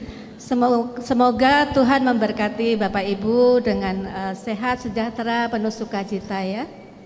Kami mengucapkan terima kasih juga untuk pengajaran dari Ibu Ladiana Oscar yang sangat memberkati. Hari ini kita belajar untuk lebih mengenal akan kasih Tuhan melalui pengajaran Ibu Ladiana. Kita belajar untuk menjadi pribadi yang dewasa rohani.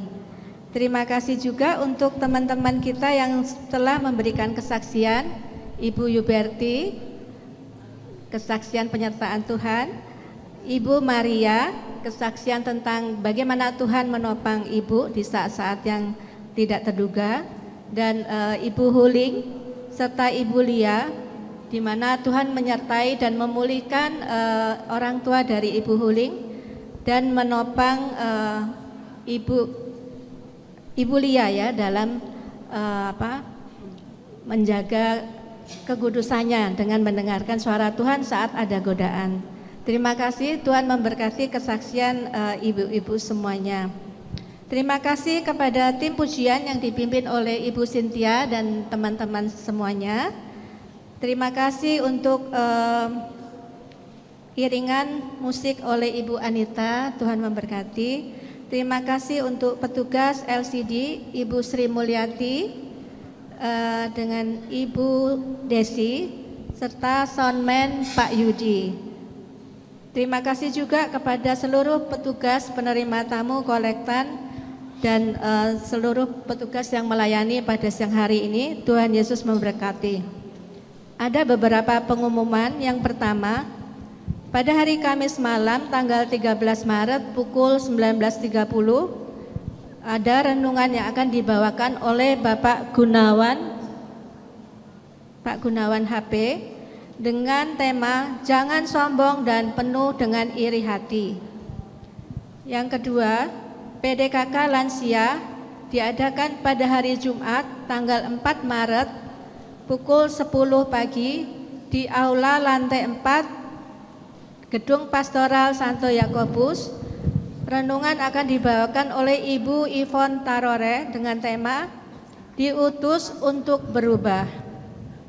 Yang ketiga, pada hari Selasa pagi tanggal 18 Maret pukul 10 di tempat ini ada renungan yang akan dibawakan oleh Bapak Elfridus Ludoni dengan tema Misteri 7 Matre Allah dan 7 Sangkakala. Kemudian pengumuman yang keempat, PDKK Malam akan mengadakan ziarah jubileum pada hari Sabtu tanggal 3 Mei dengan biaya Rp200.000, ada kaos dan goodie bag. Kami mengundang Bapak Ibu sekalian dan teman-teman untuk hadir dalam persekutuan doa maupun berpartisipasi dalam ziarah jubileum. Pengumuman yang terakhir, bagi para pengurus mohon jangan pulang dulu karena ada rapat pengurus. Demikian pengumuman. Kepada Bapak Ibu yang baru pertama kali hadir pada pertemuan ini, dimohon kesediaannya untuk berdiri dan memperkenalkan kepada kita semua. Silakan. Ada yang baru Bapak Ibu? Selamat untuk teman-teman yang baru hadir. Saya lihat ada beberapa dari teman-teman CAP. Terima kasih. Ya. Untuk selanjutnya, Bapak Ibu yang ingin didoakan secara khusus dapat menghubungi pengurus PDKK. Tim doa akan melayani Bapak Ibu sekalian secara khusus. Demikian pengumuman kali ini. Terima kasih dan sampai jumpa di Selasa depan. Tuhan Yesus memberkati. Terima kasih Bu Fonita untuk pengumumannya. Ya, mari kita akhiri persekutuan pada siang hari ini. Kita bersatu hati di dalam doa. Bapa di dalam surga, kami sungguh mengucap syukur untuk penyertaan-Mu dari pagi hingga siang hari ini. Biarlah Bapa apa yang telah ditaburkan melalui sabda-Mu, melalui Ibu Lady, semua itu boleh menjadi rema dan kekuatan di dalam hidup kami, tidak kembali kepadamu dengan sia-sia. Kiranya Engkau memberkati pekerjaan, pelayanan, usaha Ibu Lady beserta keluarganya, sehingga melalui pemberitaan yang boleh ditaburkan, maka nama-Mu dipermuliakan dan semakin banyak orang datang kepadamu. Kami juga berdoa Bapa untuk Bapak Sri Paus, kiranya Engkau yang memberikan kekuatan, kesabaran, dan lebih lagi Tuhan, sehingga Bapak Paus boleh diberi kesehatan yang prima dan melayani seluruh umat-Mu. Untuk persekutuan PD pagi, siang, pagi, malam, lansia, kiranya Engkau memberikan kesatuan hati bagi para pengurus, kerendahan hati di dalam melayani, sehingga kami semuanya boleh menjadi dupa yang harum, mempersembahkan yang terbaik di dalam hidup kami, sehingga hidup ini tidak menjadi sia-sia, tetapi memberikan yang terbaik bagi Engkau Tuhan. Kami juga berdoa Bapa untuk proses pergantian koordinator, PD pagi, malam, maupun lansia. Kami percayakan Tuhan bimbingan Roh Kudus ke dalam hati kami masing-masing, untuk kami boleh menggerakkan hati kami untuk melayani, memberikan yang terbaik, sehingga yang terjadi bukanlah pilihan manusia, tetapi biarlah Roh Kudus yang akan menentukan pilihan yang terbaik untuk kemuliaan nama-Mu. Kami juga berdoa Bapa, untuk teman-teman maupun saudara kami atau keluarga kami yang sedang sakit. Engkau senantiasa beri kekuatan dan pemulihan di dalam hidup kami, terutama untuk para rumah tangga maupun keluarga-keluarga yang mempunyai masalah di bidang ekonomi, pekerjaan, di dalam hal apapun Bapa. Karena mata kami akan senantiasa tertuju kepada Engkau. Biarlah kami senantiasa terus setia di dalam segala hal, mengutamakan Engkau di dalam setiap kehidupan kami. Lebih banyak waktu lagi untuk Engkau Tuhan, untuk berdoa, membaca sabda-Mu, merenungkan setiap firman yang Kau taburkan, dan yang terutama adalah melaksanakannya di dalam perkataan, di dalam perbuatan. Kau baharui roh, hati maupun pikiran kami, sehingga kami dapat membedakan manakah kehendak-Mu, apa yang baik, yang berkenan kepadamu dan yang sempurna. Terima kasih Bapa untuk seluruh bimbingan-Mu. Biarlah kami boleh senantiasa tetap menjadi pemuji dan penyembah Engkau, bukan di tempat ini saja, tetapi dimanapun Engkau tempatkan kami. Terpujilah Engkau di seluruh kehidupan kami Tuhan, agar kami boleh menjadi berkat, menjadi berbuah dimanapun kami berada. Terima kasih Tuhan. Tuhan Yesus, terima kasih sekali lagi. Segala pujian, hormat, kemuliaan kami kembalikan hanya ke dalam tangan-Mu. Amin. Atas nama Bapa dan Putra dan Roh Kudus. Amin. Firman-Mu adalah pelita bagi kakiku, sabda-Mu adalah kebenaran.